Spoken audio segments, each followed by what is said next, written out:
प्रेम के आधार पर अपने परिवारों में बात करते हैं, उनके परिवारों का कभी भी खंडन नहीं होता। वो परिवार संगठित रहता है, सुसज्जित विधि में रहता है और उनका मार्ग सुगम बन जाता है। वह अपने कार्यों को सरलता के साथ में करते हुए चले जाते।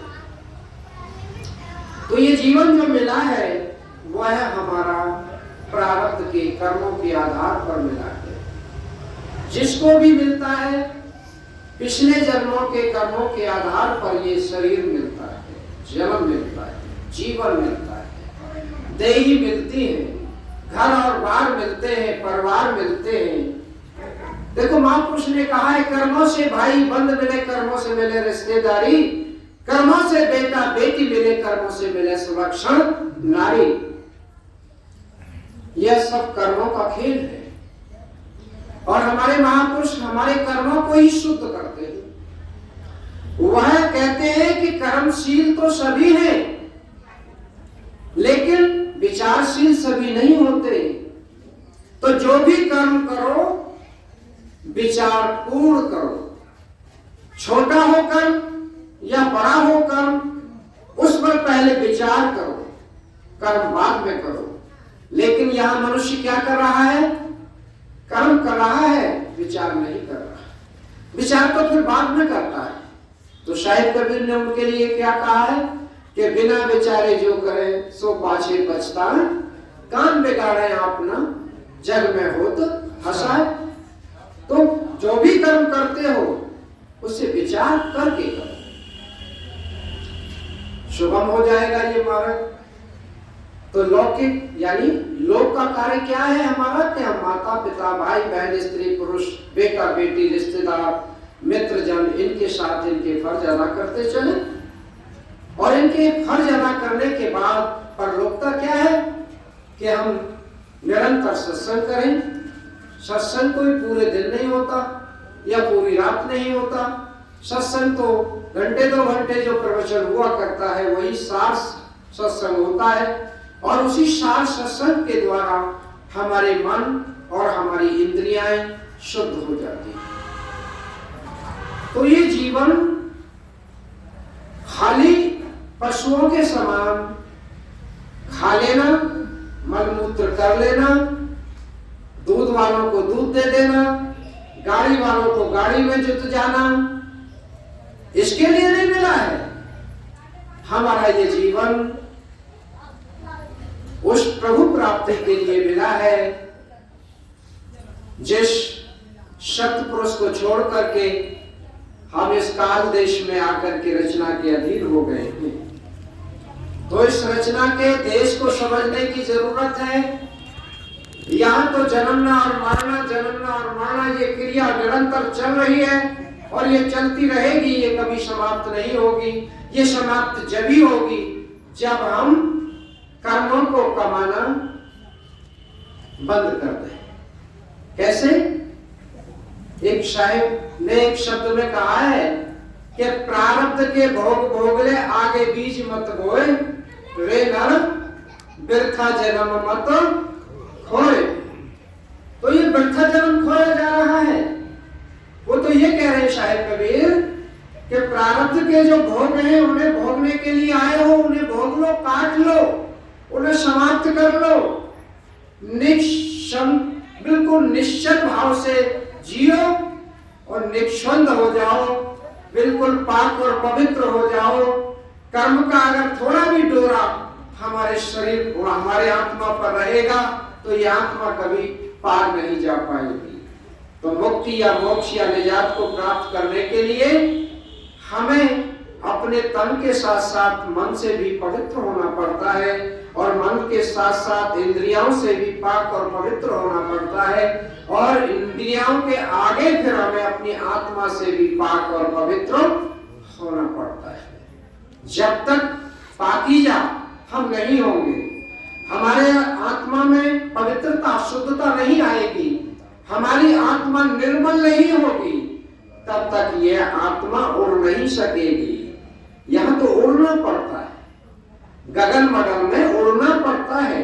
तो जितनी हमारी आत्मा हल्की होगी, पवित्र होगी, उतना ही वह जल्दी अधर्म में चढ़ना शुरू कर देगी। तो भविष्य पार होने का जो मार्ग है वो सत्संग से खुलता है।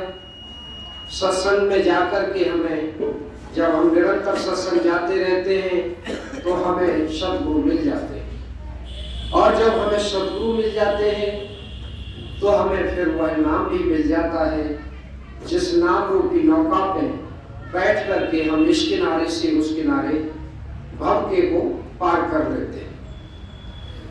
महापुरुष ही नहीं कहते कि कबीर साहब ने कहा है, या नानक साहब ने ऐसा कहा है, या राधा स्वामी दयाल ने कहा है, या हमारे संत रविदास जी ने कहा है, या और महापुरुषों ने कहा है। ये हमारे महापुरुष यही नहीं कह रहे हैं। पार उतरने के लिए तो गुरु का होना नितांत आवश्यक है। जैसा कि रामायण में भी बाबा तुलसीदास ने क्या फरमाया है कि गुरु बिन भव निधि तरह न कोई। गुरु के बिना भव निधि से कोई नहीं कर सकता है। अब रामायण को हम दिनों रात पढ़ते रहे, क्या हम पार हो रहे हैं? कदापि नहीं, कदापि नहीं, कभी नहीं हो सकता ऐसा। कहते हैं बिन देखे बिन तरस परस बिन नाम लिए क्या हो, धन धन कहे धनी जो हो तो निर्धन रहे न को। अगर कोई ये कहे कि मैं धनवान हो जाऊं, मैं धनवान हो जाऊं, मैं धनवान हो जाऊं, तो क्या कोई धनवान हो जाएगा?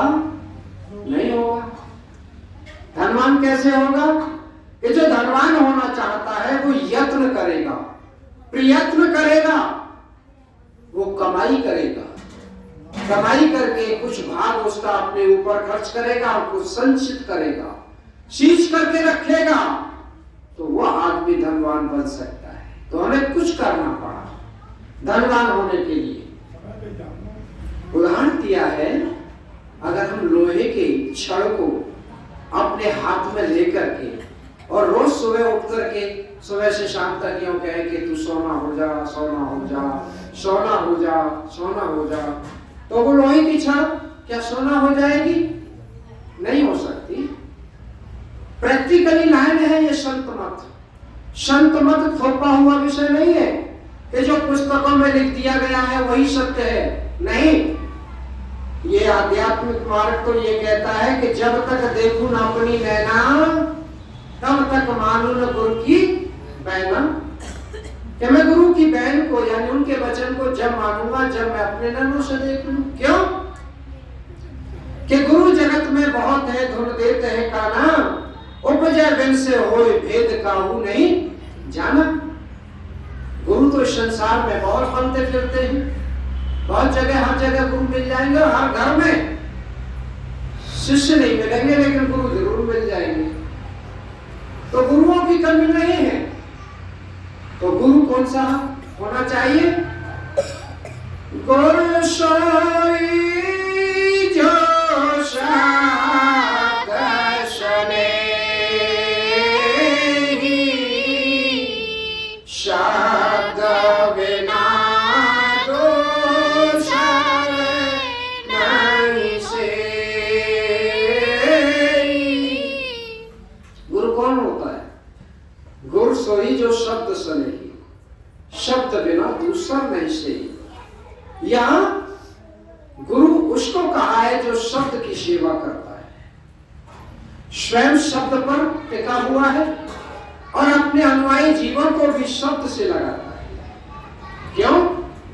कि आदि में शब्द था, शब्द खुदा था, खुदा के साथ था और स्वयं शब्द ही खुदा था। ऐसा ईसा मसीह ने कहा है अपनी बाइबल में। हम आध्यात्मिक विषय शब्द कहते हैं। ईसा मसीह के यहाँ पर उसी को वर्ड कहा जाता है, लोगास कहा जाता है। तो उत्पत्ति जो हुई है वो शब्द से हुई है। राधा स्वामी मत का मतलब ही ये होता है। बहुत से लोग जो नहीं जानते हैं वो राधा स्वामी कृष्ण और राधा से जोड़ते हैं, लेकिन ये उससे संबंधित नहीं। राधा नाम सूरत का जानो, स्वामी नाम शब्द पहचानो। राधा नाम किसका है? सूरत का। और स्वामी नाम शब्द किसका है? शब्द का। तो हमारी सूरत शब्द योग अभ्यास जो होता है, जिसे आध्यात्मिक का कहा जाता है, ये वो नाम। तो इष्ट का नाम रखा गया है हमारी आत्मा से शब्द तक की सफलता।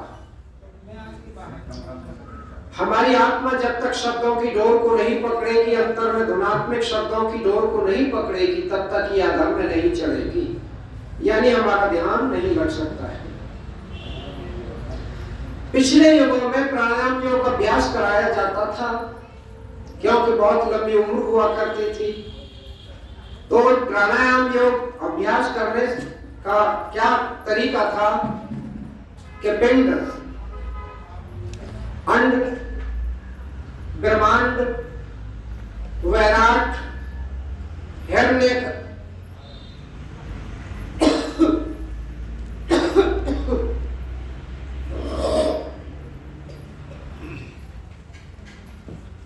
10-12 दिन से तबीयत सही नहीं है। तो पिंड, अंड, ब्रह्मांड, वैराट, हिरण्यगर्भ, अव्याकृत, स्वप्न, जागृत, तुरीयातीत, इन लोगों को पार करने के बाद ओम शब्द की प्राप्ति हो जाना योग मानते थे। क्यों?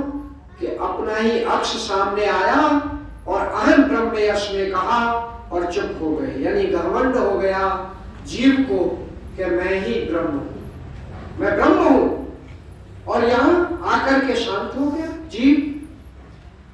लेकिन हमारे संतों ने, ये तो पहला द्वार है, इस द्वार से प्रवेश कराकर त्रिकुटी शून्य महाशून्य भमर गुफा होते हुए सतलोक का दरवाजा खोला, सतलोक मुकाम तक का वर्णन किया।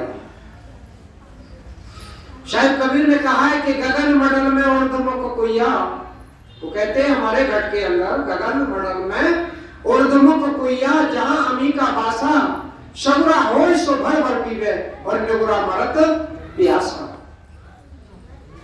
जो सगुरे होते हैं, यानी जो गुरमुख जीव होते हैं, वो भर भर के पीते हैं उस सभी रस को जो हमारे गगन मंडल में है। और जो निगुरे होते हैं इसके लिए तड़पते हैं, बेचैन रहते हैं, प्यासे मरते हैं। और उन्होंने तो साफ कह दिया है, सुख सागर में आए कि मत जा रे प्यासा। ये जो संसार है ये सुख का सागर भी महापुरुषों ने कहा है, और खासकर मनुष्य योनि के लिए कहा है कि ये मनुष्यों के लिए सुख का सागर है। इससे बड़ा कोई सागर हो नहीं सकता है सुख का। आप अनुभव करते हैं ना, जब चाय का गिलास थोड़ा सा भी गंदा आ जाए तो आप बड़े नाराज हो जाते हैं अपनी गृहिणी पर, कहते हैं अरे तुम्हें अकल नहीं है, तुमने साफ नहीं किया इसको। थाली अगर गंदी हो और उसमें भोजन परोस के दे दिया जाए तो बड़ा गुस्सा हमको आ जाता है। कहने का मतलब हम अच्छा खाना चाहते हैं, ये जानते हैं हम कि गंदा क्या है और शुद्ध क्या है, और ये भी जानते हैं हम गलत क्या है और ठीक क्या है, ये भी जानते हैं। और ये भी जानते हैं हम अपना कौन है और पराया कौन है, जानते हैं ना। ये मनुष्य सबको जानता है, ऊंचा कौन है, नीचा कौन है, बड़ा कौन है, छोटा कौन है, ये मनुष्य सब जानता है ना। तो मनुष्य योनि से बड़ा कोई सुख का सागर हो नहीं सकता। ये सुख का सागर है। जैसा हमारा मन करता है वैसी दाल बना करके खाते हैं, जिस प्रकार की सब्जी का मन करता है वैसी सब्जी बना करके हम खाते हैं, जिस प्रकार के वस्त्रों को पहनने का हमारा मन करता है वैसे हम वस्त्र पहनते हैं।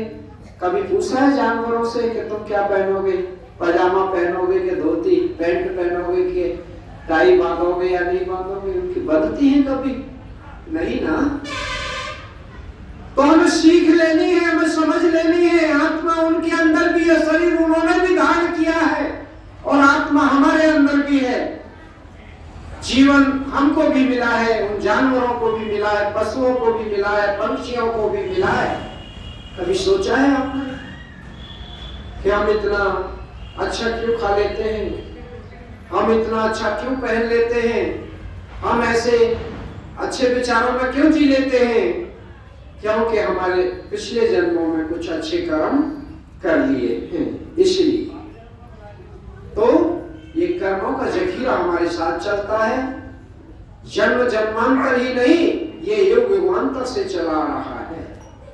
तो कर्म जो जो करेगा तू पड़ेगा भोग ना भरना, जिन्होंने मार मर डाला उन्हीं को सूरमा कहना। इस मनुष्य जीवन में जो अपने मन को काबू में करके चलते हैं और जिनके अंदर एक शब्द होता है और मौज को निहारते हैं, वो बहुत ऊंचाइयों को छू लेते हैं। स्वामी जी महाराज ने कहा है कि मौज निहारो शब्द संभारो, भरम अंधेरा कौतुक टारो, अजर अमर पकड़ो गुरु चरना, सुख प्राप्त हो शब्द को हरना। ये दुख सदा नहीं रहते, ये सुख भी सदा नहीं रहते। ये रचना का देश है और रचना का मतलब परिवर्तन से है। इस रचना के देश में परिवर्तन होते रहते हैं, रूप रंग बदलते रहते हैं, जन्म बदलते रहते हैं, क्रियाएं बदलती रहती हैं, विचार बदलते रहते हैं। इसी पर तो निर्माण टिका हुआ है। हमारे विचारों से निर्माण होता है, हमारा स्वयं का अगर निर्माण होता है तो हमारे विचारों से होता है। हम ये बात नहीं समझ पाते हैं कि हमारा निर्माण क्यों अच्छा नहीं हो पाया, क्योंकि हम विचार अच्छे नहीं अपने टिका पाए। हम अच्छे विचारों पर अगर टिक पाते तो हमारा निर्माण अच्छा होता। जो बुरे विचारों पर टिके रहते हैं उनका बुरा निर्माण होता है, जो अच्छे विचारों पर टिकते हैं उनका अच्छा निर्माण होता है, और उन्नति भी उसी प्रकार की हुआ करती है। तो गुरु कैसा होना चाहिए? जो अंतर की शब्द की धार को पकड़ता है, शब्द को ही परमात्मा मान करके चलता है, उस शब्द को ढूंढता है, शब्द को पाता है और प्राप्त करने के बाद जीवों को भी शब्द को बांट देता है।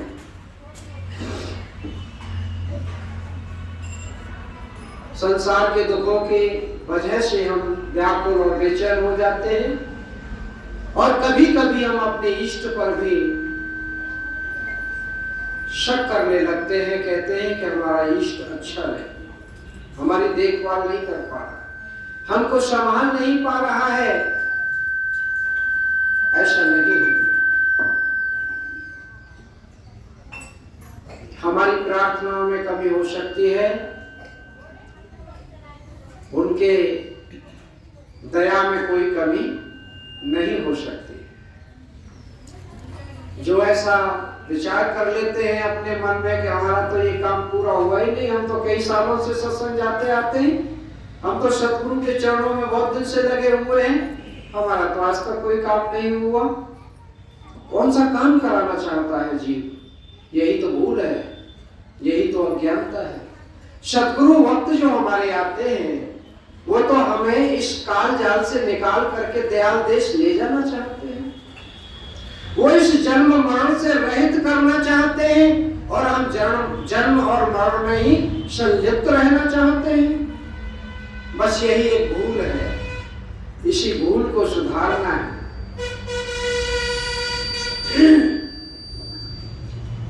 हमेशा ध्यान रखो, प्रारब्ध से वर्तमान और वर्तमान से भविष्य जुड़ा हुआ है और बनता है। प्रारब्ध के आधार पर ये वर्तमान मिला है, और वर्तमान में जो हम कमाई करेंगे उससे आगे हमारा भविष्य बनेगा। तो एक अवस्था तो हम खो चुके, प्रारब्ध में करके भूल गए हमने प्रारब्ध में क्या किया था, लेकिन उसकी जो कमाई है, चाहे अच्छी है या बुरी है, वो हमारे साथ में आ रही है।